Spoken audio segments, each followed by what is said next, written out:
আসসালামু আলাইকুম প্রিয় শিক্ষার্থীবৃন্দ, ওয়েলকাম টু লার্ন অন। আজকে আমরা তোমাদের ক্লাস 9-10 এর English first paper unit 1 lesson 1 can you live alone প্যাসেজটি সলভ করতে যাচ্ছি। প্যাসেজটিতে ঢুকে যাই। প্যাসেজটির বিষয়বস্তু হলো যে গ্রামে বসবাসরত এক যুবক ছিল যে কিনা গ্রামে বসবাস করতে গিয়ে দেখলো সে আশেপাশের নানা ধরনের বিদ্বেষ, হিংসে, হানাহানি এগুলোতে প্রচণ্ড বিরক্ত হয়ে যে সে ভাবলো জঙ্গলে চলে যাবে, সেখানে যে একাকী বসবাস করবে। সে যা ভাবলো সেই অনুযায়ী কাজ করলো, জঙ্গলে চলে গেলো, একাকী বসবাস করা শুরু করলো। তো এই যে জঙ্গলে তার যাওয়ার যে জার্নিটা, সেখানে থাকা, তারপরে শেষ পরিণতি কি, এই মূল বিষয়বস্তুই হচ্ছে প্যাসেজে উপজীব্য বিষয়। তো আমরা প্যাসেজে ঢুকে যাই। Long ago, a young man who lived in a village found his life full of problems and suffering. Long ago, অর্থাৎ অনেক দিন আগে, এই ইয়াং ম্যান একটা যুবক বয়সী ছেলে যে কিনা গ্রামে বসবাস করতো, সে তার জীবনকে পেল অনেক প্রবলেম এবং সাফারিংসে। শুরুতেই এক নজরে এই সেন্টেন্সটা দেখে আমরা অনেক শিক্ষার্থীরাই আছে যারা ঘাবড়ে যেতে পারি যে এত বড় সেন্টেন্স, এই সেন্টেন্সটির সাবজেক্ট কোনটা, ভার্ব কোনটা। তো আমরা জানি একটা সেন্টেন্স মেক করতে গেলে সাবজেক্ট ভার্ব অপরিহার্য একটা অংশ, কিন্তু আমরা সেটা ফাইন্ড আউট করতে পারি না। তো আমরা আজকে তোমাদের প্রত্যেকটা সেন্টেন্স ভেঙে ভেঙে বিশ্লেষণ করে দেওয়ার চেষ্টা করব, যাতে ইন ফিউচার তোমরা এই ধরনের একই ধরনের বাক্য ইংলিশ ফ্রি হ্যান্ড রাইটিং এবং ফ্লুয়েন্টলি স্পিকিংয়ে তোমরা প্রয়োগ করতে পারো। ওকে, সেন্টেন্সে দেখি। এই ইয়াং ম্যান অর্থাৎ যুবক বয়সী একজন ব্যক্তি, হু লিভড ইন এ ভিলেজ। এখানে কিন্তু এই ইয়াং ম্যানের পর সরাসরি কোনো ভার্ব আসেনি, আমাদের কিন্তু এখনো ভার্বে আমরা যাইনি। এই যে হু লিভড ইন এ ভিলেজ, এই যে পোর্শনটা আছে, এটা কিন্তু এই ইয়াং ম্যান সম্পর্কে একটা অতিরিক্ত তথ্য প্রদান করছে, যেটাকে আমরা গ্রামাটিক্যালি বলে থাকি অ্যাপোজিশন। অর্থাৎ এই ইয়াং ম্যান কে ছিল? সেই ইয়াং ম্যান যে কিনা একটা গ্রামে বসবাস করতো, who lived in a village. এবার আমরা পাচ্ছি আমাদের কাঙ্ক্ষিত ভার্ব ফাউন্ড। এই young man found his life, সে তার জীবনকে পেল, হিজ লাইফ আর হচ্ছে অবজেক্ট। কিভাবে পেল?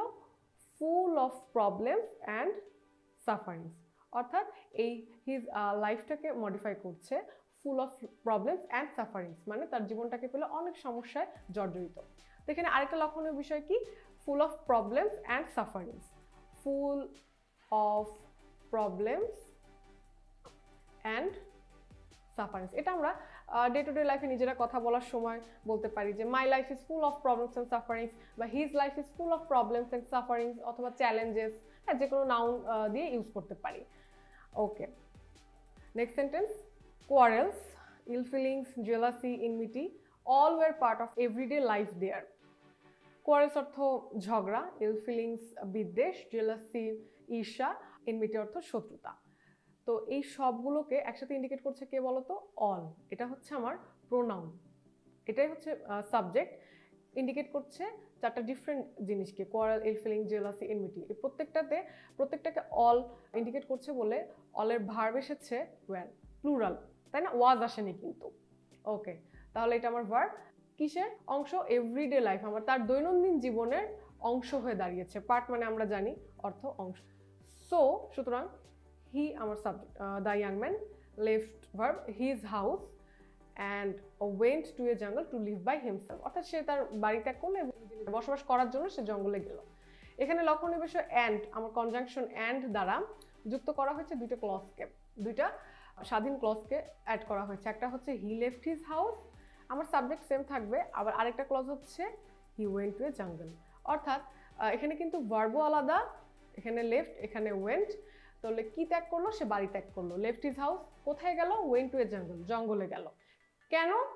এটার অ্যান্সার আসবে টু লিভ বাই হিমসেলফ, মানে সে একাকী নিজে নিজে বসবাস করার জন্য। বাই হিমসেলফ, নিজে নিজে বসবাস করার জন্য।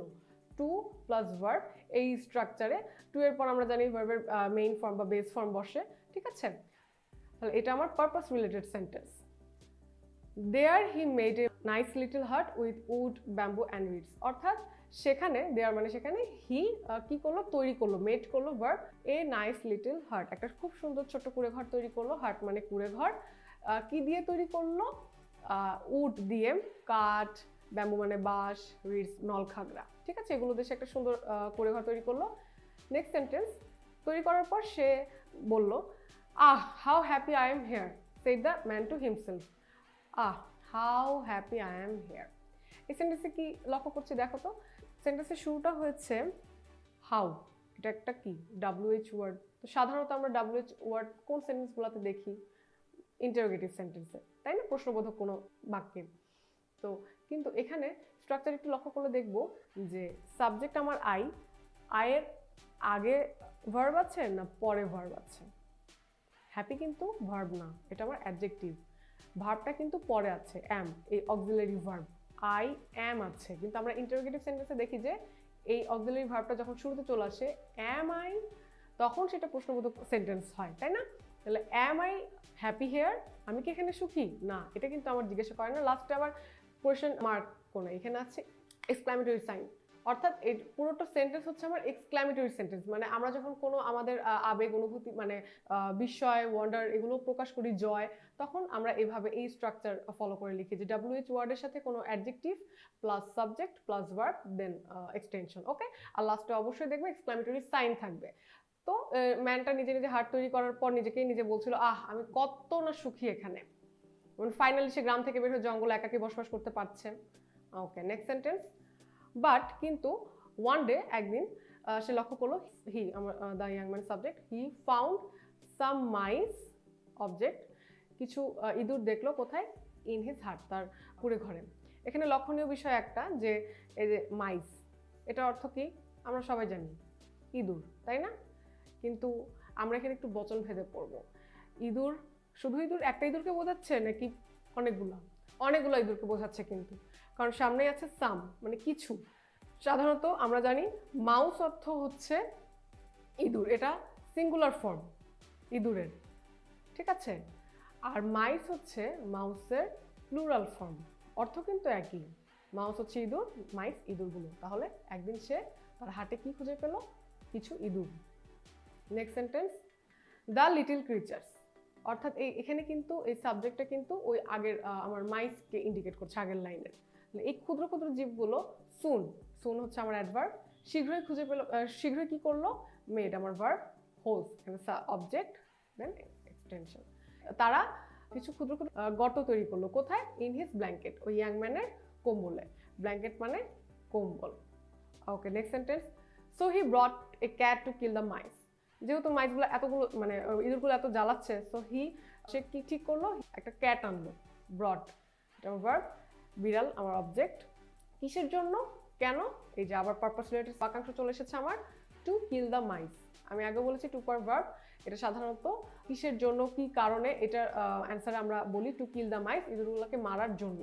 ওকে, দেন যেহেতু বিড়াল এনেছে, তো বিড়ালে তো ভরণ পোষণের জন্য তোকে খাদ্য দিতে হবে, না হলে তো সে মারা যাবে। So the cat subject, needed, তার প্রয়োজন হলো মিল্ক। ওকে, এটা আমার অবজেক্ট, দুধের প্রয়োজন হলো। তো দুধ কই থেকে আসবে? যেহেতু সে জঙ্গলে একাকী বসবাস করছে, সো সে আবার গ্রামে যে কি আনলো? হি ব্রট ভার্ব, কি আনলো? কাউ মানে গরু, আমার এখানে সেন্টেন্সে object. He brought a cow, একটা গরু আনলো। তো যেহেতু গরু এনেছে, গরুরও তো খাদ্যের দরকার, তাই না? হলে তো সে মারা যাবে। তো দ্য কাউ, এখানে আমার সাবজেক্ট কাউ, নিডেড ভার্ব, তার কি প্রয়োজন পড়লো? গ্রাস অ্যান্ড হেই।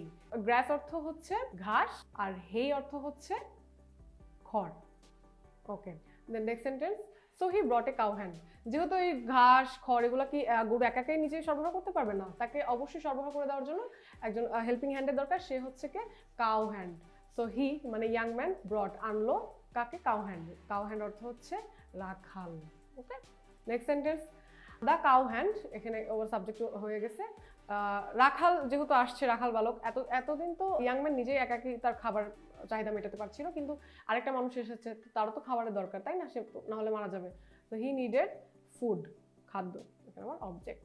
ওকে, এতজনের খাবার তৈরি করতে হবে, দেখাশোনা, সব কিছু মিলিয়ে তার বিয়ে করার প্রয়োজনীয়তা অনুভব করলো। হি finally decided to get married. So এখানে সেন্টেন্স আমরা দেখছি, সো হি মানে young man subject, took a wife.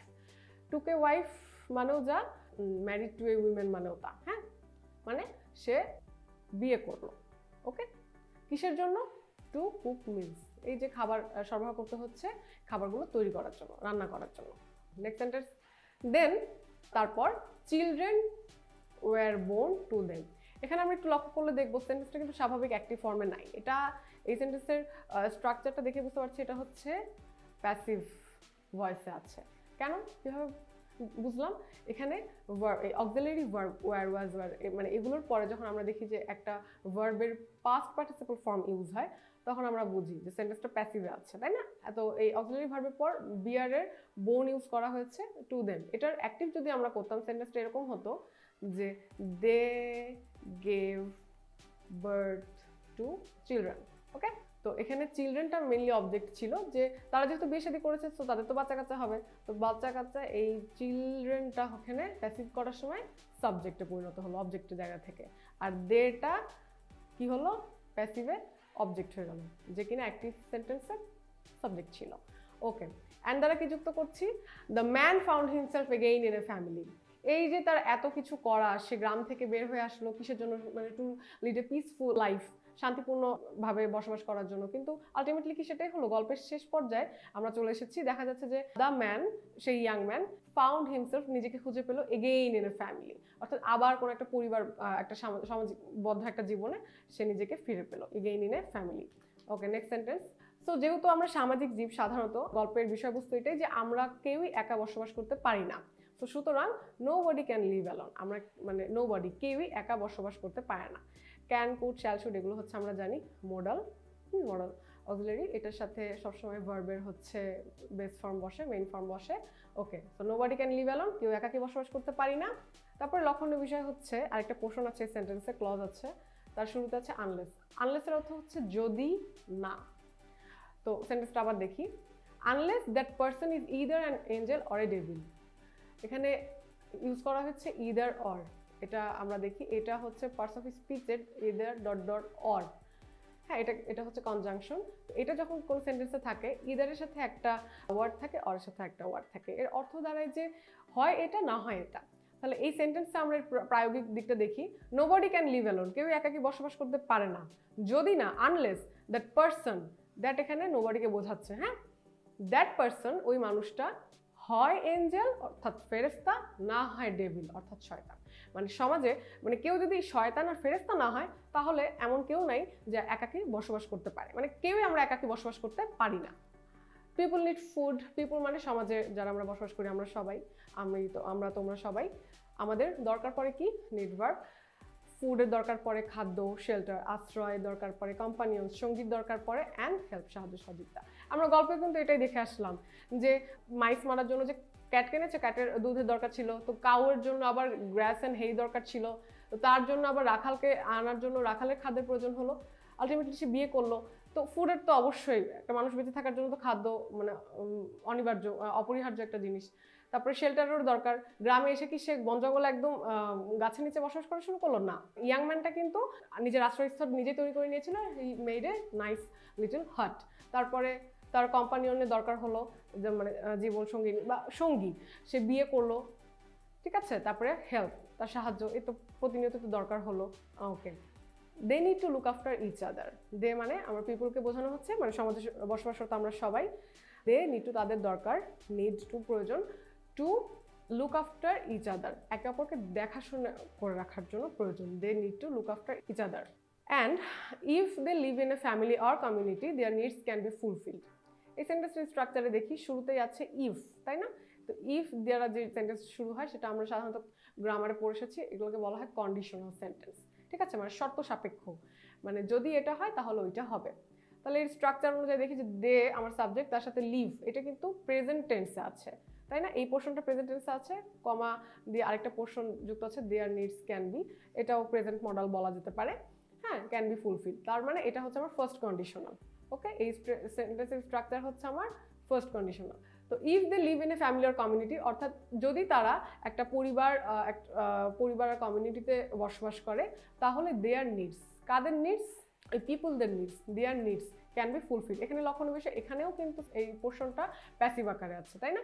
There needs কখনো সাবজেক্টের বসার জায়গা না। এটা যদি অ্যাক্টিভ করতাম তাহলে এরকম হতো যে they can fulfil their needs. এখানে প্যাসিভ করে এই দেটাকে, যাই হোক এটা অমিটেড আছে, আর দেয়ার নিডসটাকে এই অবজেক্ট থেকে এখানে আমার হচ্ছে সাবজেক্টের জায়গায় নিয়ে আসা হয়েছে। আর ক্যান যেহেতু আছে, ক্যান থাকবে অক্সিলারি হিসেবে, আর আমরা জানি প্যাসিভ করার সময় মডেলের পর বি যুক্ত করে ভার্বের পাস্ট পার্টিসিপল বসানো হয়, বা যেটাকে আমরা V3ও বলে থাকি। প্যাসেজের লাস্ট সেন্টেন্স, হেন্স মানে হচ্ছে সুতরাং, লিভিং ইন এ সোসাইটি সমাজে বসবাস করা, সমাজবদ্ধ জীবন, ক্যান মেক পিপল মানুষকে পরিণত করতে পারে কিসে, গুড অ্যান্ড হ্যাপি সিটিজেনে, ভালো এবং সুখী নাগরিকে পরিণত করতে পারে। এই সেন্টেন্সের লক্ষণীয় বেশি একটি যে লিভিং ইন সোসাইটি, এটা কি সাধারণ সাবজেক্টের মতো আমরা এতক্ষণ যে পড়ে আসলাম দ্য ম্যান, দ্য ক্যাট বা হচ্ছে শি, হি, এরকম কি না। লিভিং ইন সোসাইটি, এখানে দেখো লক্ষ্য করলে দেখবা লিভ, আমরা জানি লিভ হচ্ছে একটা ভার্ব, এটার অর্থ হচ্ছে বসবাস করা। যখন এটার সাথে আইএনজি যুক্ত হচ্ছে হয়ে যাচ্ছে কি লিভিং, অর্থ হচ্ছে শুধু বসবাস। ঠিক আছে, শুধু বসবাস। এটাকে আমরা ইংলিশে বলে থাকি, গ্রামারে বলে থাকি জিরান্ড। ওকে, ভার্বের সাথে যখন আইএনজি যুক্ত করে সেটাকে নাউন করে দেওয়া হয় এবং তার অবস্থান থাকে সাবজেক্টের জায়গায়, তখন আমরা সেটাকে জিরান্ড বলি।